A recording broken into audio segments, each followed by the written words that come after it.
El siguiente segmento tiene contenido o opinión. La entrevista en A Primera Hora. Analizamos los hechos del momento junto a sus protagonistas. 7:29, alerto a la audiencia. Más adelante estaremos conversando aquí en este espacio con Leonidas Issa, quien es el dirigente del movimiento indígena de Cotopaxi y hasta el viernes precandidato a la presidencia de la República. Ya Leonidas Issa decidió dejar la carrera por la candidatura de Pachacutic, evidenciando una ruptura, una división interna entre la CONAIE y su brazo político. Más adelante Leonidas Issa en estos micrófonos. Antes, Héctor Yepes, asambleísta de Guayas por Creo, nos acompaña. Bienvenido, parlamentario, ¿cómo le va? ¿Qué tal? Muy buenos días, Fabricio. Muy bien, gracias a Dios, con salud, que es lo más importante en estos momentos. Espero lo mismo para ustedes, sí, para quienes nos sintonizan. Ciertamente, eso es lo más importante. Yo he dicho varias veces, si no hay salud no tenemos nada, más en este contexto que estamos viviendo. A ver, yo lo estoy presentando como asambleísta de Creo. ¿Sigue en Creo usted? Bueno, la verdad no. Cuente. Yo me estoy desayunando con eso. Yo casi también, de hecho. A ver, cuente.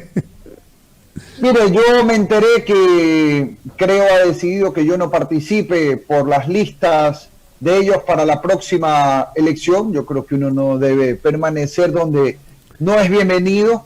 Las razones no se las puedo decir yo, tiene que preguntárselas a Lazo porque no he tenido yo una notificación formal. Pero mire, en todo caso, yo he venido defendiendo los principios, defendiendo la vida, la familia, oponiéndome de manera frontal ante quienes, por ejemplo, ahorita han liderado el reparto de hospitales como botín y evitando que lleguen a la vicepresidencia de la República. He venido defendiendo el bolsillo de la gente ante abusos en planillas de luz, al agro que genera ahorita 1 de cada 3 empleos en el Ecuador. Yo voy a mantenerme en esa línea en la que he estado 3 años aprobando. Por cierto, ya entró en vigencia desde el día viernes por fin la ley contra el consumo y microtráfico de drogas, de la que fui ponente, así que vamos a continuar en esa línea, defender al Ecuador primero, a la familia primero, porque creo que ahorita, sobre todo, con 1 millón de desempleados en el Ecuador, con la peor crisis de la historia que la estamos enfrentando también con uno de los peores gobiernos que hemos tenido, no hay espacio para estar en estos temas electorales, personales. Yo creo que lo importante aquí es defender al Ecuador, y yo voy a seguir en esa línea hasta el último día de mi legislatura, en la que espero salir con la frente en alto, con apenas 34 años de edad. A ver, de acuerdo, no va a ser candidato por Creo. Usted es adherente de Creo, usted se afilió a Creo, ¿verdad? No, yo no soy afiliado al movimiento, yo he estado en el bloque y lo hice siempre un gesto de coherencia porque yo entré por esa línea ahora. Pero usted era afiliado a Suma, ¿verdad? Adherente de Suma era usted, ¿o tampoco? En su momento sí. Claro, claro, yo recuerdo que usted llegó a la asamblea dentro de la alianza Creo Suma, pero usted era parte de Suma, y en el camino usted decidió dejar Suma y sumarse al bloque de Creo. No sabía que no se había adherido o afiliado al movimiento Creo.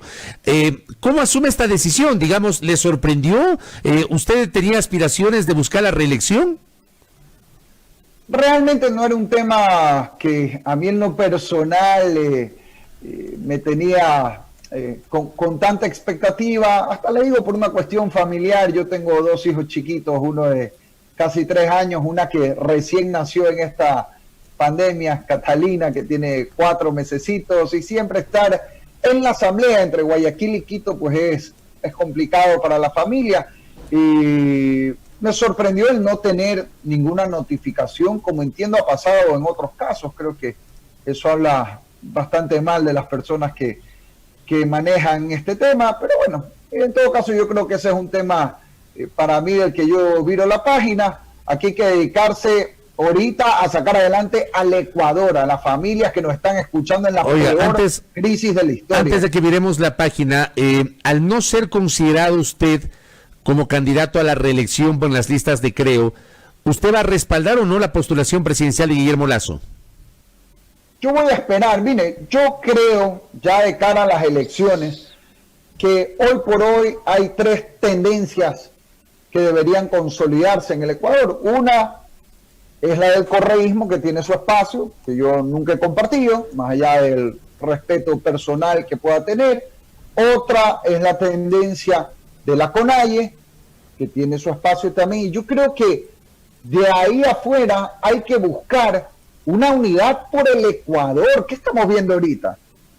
24 candidatos o más, o sea, ya tenemos un candidato por provincia prácticamente en el país. Eso es lunático. Y yo creo aquí, Fabricio, con todo respeto, que hay que mandar al carajo la politiquería, porque aquí hay que poner al Ecuador primero, insisto, pongámonos en contexto del momento en que estamos. Esta no es cualquier elección, aquí tenemos 1 millón de desempleados, cuando ofrecieron 1 millón de empleos en este gobierno. Aquí tenemos la peor crisis de salud de la historia, en la que en vez de ayudar en la salud, hemos visto cómo se han repartido la salud.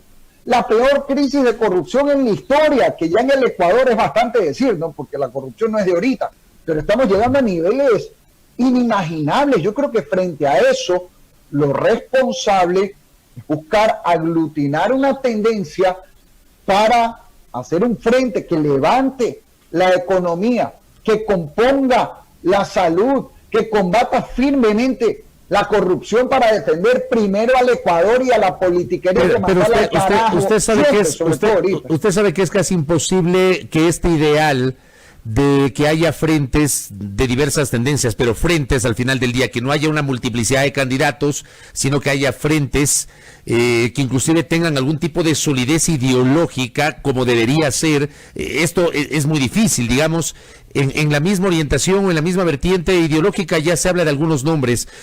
Lo que yo quiero entender es que usted no confirma si efectivamente va a apoyar a Lasso, o sea, si es que hay varios candidatos, ¿usted qué va a hacer? Yo voy a definir mi posición personal cuando hay una definición de las candidaturas, y lo voy a hacer, que todavía no la hay. Eso se va a definir esta semana, y cuando eso ocurra, ahí anunciaré mi respaldo, pensando, insisto, en el Ecuador en estos momentos y en aglutinar lo más posible una tendencia que sea una alternativa para el próximo gobierno, tanto frente al correísmo como frente a la candidatura de la CONAIE. Yo creo que desde mi perspectiva, y con todo el respeto que merecen quienes están en cualquier tendencia, eso es lo responsable con el Ecuador, y más allá de eso yo voy a seguir defendiendo en la Asamblea la vida, la familia, al Ecuador, al agro, el bolsillo de los ecuatorianos, hasta el último día de mi legislatura, y lo seguiré haciendo después también, como sin cargo, porque para eso no se necesita ser servidor público, sino ahorita unirnos por nuestros hijos y por nuestras familias, que es lo que necesita el Ecuador. Correcto. Estamos dialogando con Héctor Yepes, asambleísta por la provincia del Guayas. Hablemos de la vigencia desde el pasado viernes de un proyecto de ley que usted estuvo impulsando en la legislatura, y es la ley que prohíbe el consumo de drogas en el espacio público. Fue publicada en el registro oficial el pasado viernes. Usted fue el ponente, usted fue el impulsor de esta iniciativa. En estricto rigor, ¿qué efectos prácticos va a generar esta iniciativa, asambleísta? Yo creo que esta es una gran noticia, Fabricio, y lo digo más allá de como legislador, como papá de 2 hijos. Creo que todos queremos familias libres de drogas en el Ecuador, no importa región, condición social, ideología, y en esto todos debemos unirnos. ¿Qué es lo que aprobamos en esta ley contra las drogas, que desde el viernes ya está vigente en el Ecuador y por la que yo en lo personal he venido luchando 3 años y ahora seguiré luchando para que se aplique y se concrete en la práctica? Número 1. Se prohíbe el consumo de drogas en los espacios públicos sin importar la cantidad. Número 2, se ordena que haya educación cívica, educación en valores, desde la escuela hasta la universidad, en todas las mallas curriculares. Y también se autoriza cámaras de vigilancia, monitoreo, operativos de control de las autoridades dentro y fuera de colegios en contra del expendio de drogas.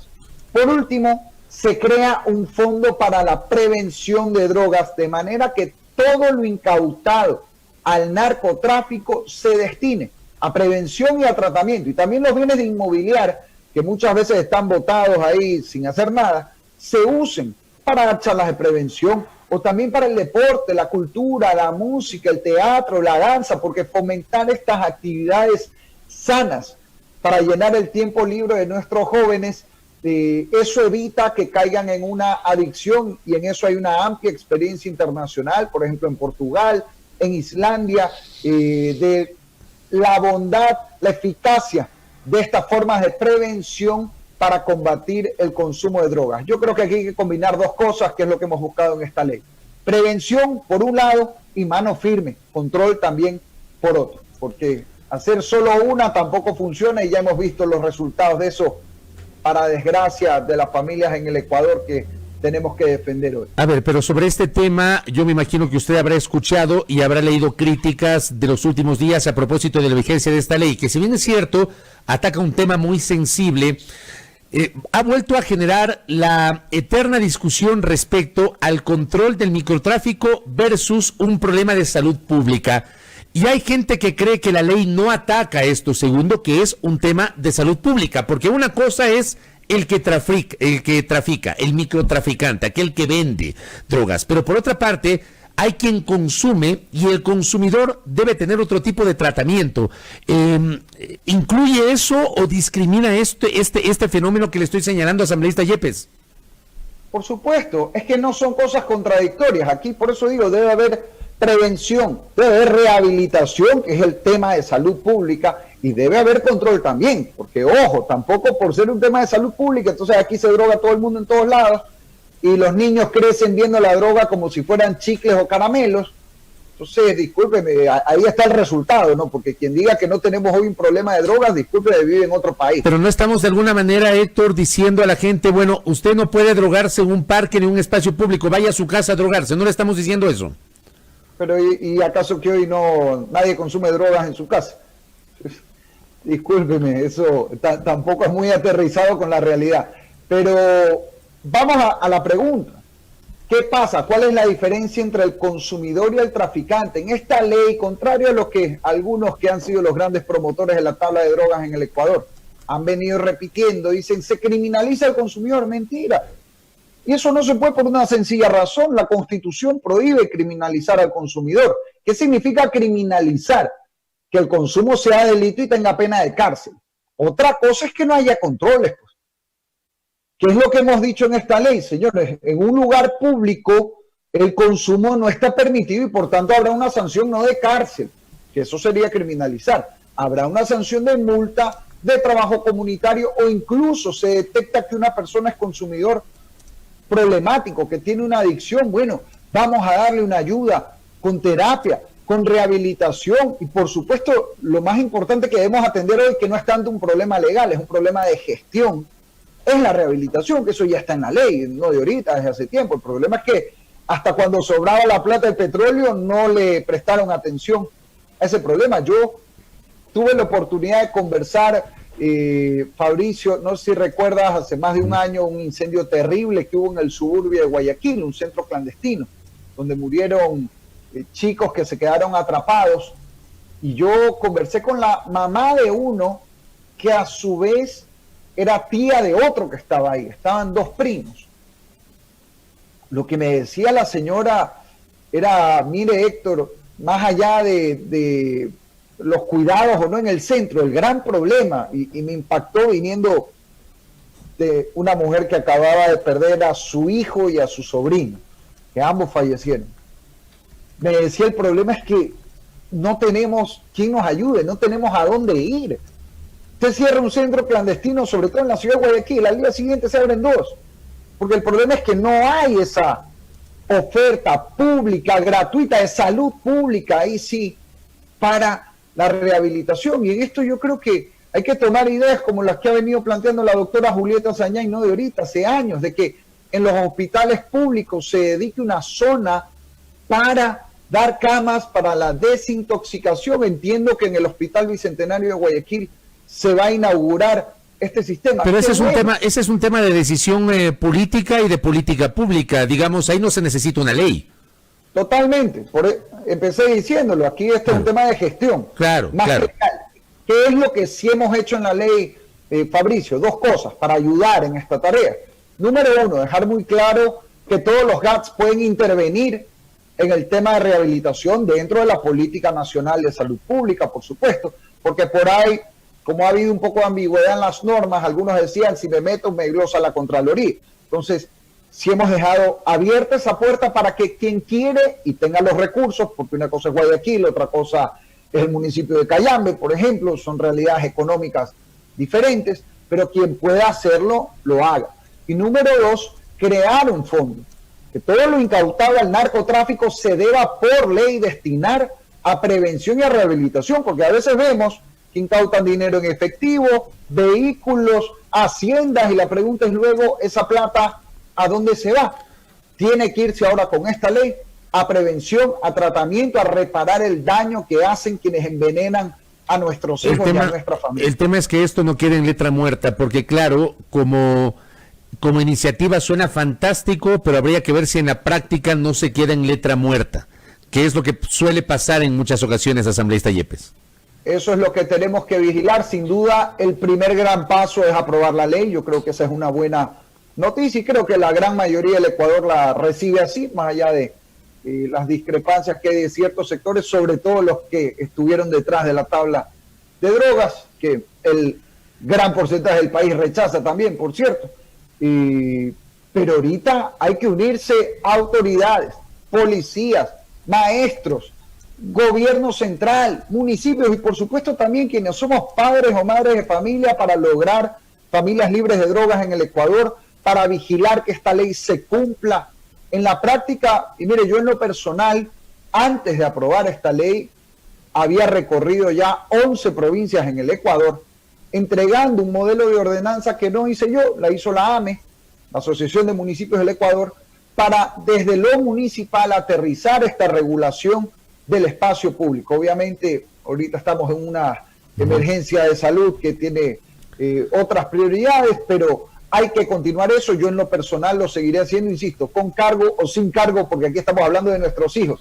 Y esto demuestra además, Fabricio, que la única batalla perdida es la que se deja de pelear. A mí ya me decían que era imposible aprobar una norma contra las drogas y creo que ya muchos ecuatorianos habían perdido la esperanza de eso en la Asamblea, pero ahí está que cuando se junta la gente de bien se puede lograr un buen resultado y creo que eso demuestra que tampoco en el Ecuador está todo perdido. Correcto. Así como hasta en la Asamblea se puede, con más razón también en el Ecuador, y hay que hacerlo por nuestras familias y por nuestros hijos. Asambleísta, me queda menos de 2 minutos. Pregunta puntual. Y me piden que le pregunte, ¿no? Porque esto ha sido tendencia en redes sociales durante los últimos 3 o 4 días. Y creo que aquí también hay un papel superlativo de la Asamblea Nacional. ¿Quién repartió los hospitales? Dicen algunos. Y me piden que le pregunten eso. Primero, ¿usted cree que hubo reparto de los hospitales? Y después, si lo hubo, ¿quién repartió los hospitales? Héctor Yepes.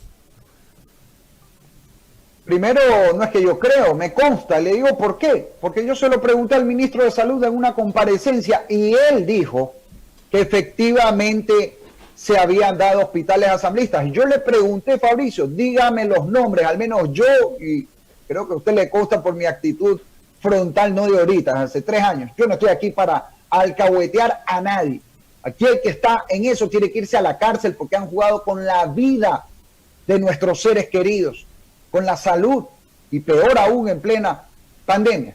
El ministro no dio nombres, dijo que eso estaba en conocimiento de la Fiscalía, pero el propio ministro de Salud lo ha confirmado. Luego lo negó y yo también se lo pregunté, que aquí no hablo de oídas, sino personalmente.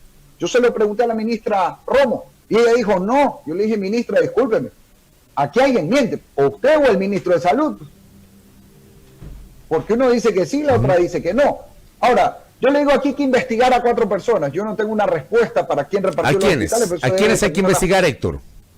A las 2 exministras de Salud, Verónica Espinosa y Catalina Andramuño, y al ex presidente del directorio del IES, Paul Granda. Porque un asambleísta que si recibió estas preguntas tiene que irse preso, ojalá fuera de por vida, por mí. Un asambleísta no puede nombrar un gerente de un hospital ni un director de salud. Pues si eso se dio es porque o el ministro o ministra o quien maneja el IES le dio pues esa prebenda. No hay más, no hay más. Si estamos hablando hasta de hospitales que manejan más plata que municipios en el Ecuador, Fabricio. A ellos 3 de cajón. Y aparte, si esto se le dio a un asambleísta, ¿a cambio de qué va a hacer? De que, no sé, pues chatee con el ministro de Salud. Obviamente fue a cambio del voto. ¿Y quién maneja las relaciones políticas? La ministra de Gobierno, María Paula Romo. Y aquí hay que investigarla a ella también. 4 personas mínimo, ¿ah? Allá hay que se investigue a otros. Pero esto es de cajón. Pero háganlo desde la Asamblea. ¿Por qué no lo hacen desde la Asamblea, asambleísta Yepes? Mire, yo voy a presionar, y esto lo he dicho con frontalidad dentro y fuera de la Asamblea, pero en la Asamblea, Fabricio, con todo respeto, hoy difícilmente va a ser como institución la investigadora. La Asamblea debe ser la investigada. Yo creo que aquí hay que apoyar que la Fiscalía General del Estado llegue hasta el final. Yo felicito lo que ha hecho la fiscal Diana Salazar en este tema, que está bien, pero hay que llegar hasta el fondo. Aquí en este tren contra la corrupción ahorita están en las últimas ruedas, hay que llegar a los choferes que están en el Palacio de Carondelet. Correcto. Asambleísta Yepes, gracias por el tiempo y por la gentileza, que tenga buen día. Muchas gracias. Muy amable. Héctor Yepes conversando acá con nosotros en la primera hora, algunas revelaciones que nos ha hecho. Tal vez en lo político lo más importante, no será asambleísta o no será candidato a la reelección como asambleísta por Creo no lo considero dentro de sus listas de candidatos en estos procesos que pomposamente les llaman primarias, pero que no son primarias, ya son ejercicios de democracia entre comillas interna en las organizaciones políticas, y Héctor Yepes revela que no ha sido considerado, pero que nadie le ha notificado sobre aquello. No precisa todavía y no toma una decisión respecto de un apoyo a la candidatura de Guillermo Lasso, pese a que él estaba siendo parte de la bancada de Creo. También hemos hablado sobre la vigencia de la ley de drogas, esta ley del consumo de drogas que está vigente desde el pasado viernes, y obviamente la pregunta, ¿no? ¿Quién repartió los hospitales? Que es una pregunta recurrente que se hacen algunos. 7:49 en la primera hora.